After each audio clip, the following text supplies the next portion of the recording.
What hits harder, a slow truck or a fast football? The answer is momentum. Let's find out how it works.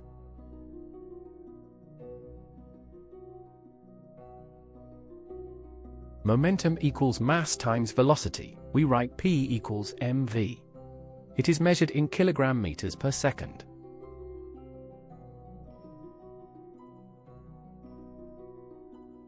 A heavy object moving slowly can have the same momentum as a light object moving fast. Both give P equals 100.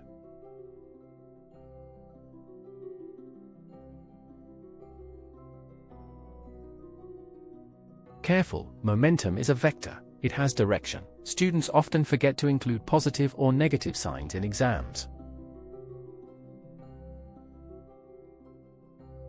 Remember, P equals mv. Think, push equals mass times velocity. The bigger the mass or speed, the greater the momentum. Subscribe to Ovasaabi for more lessons. Visit ovasaabi.com.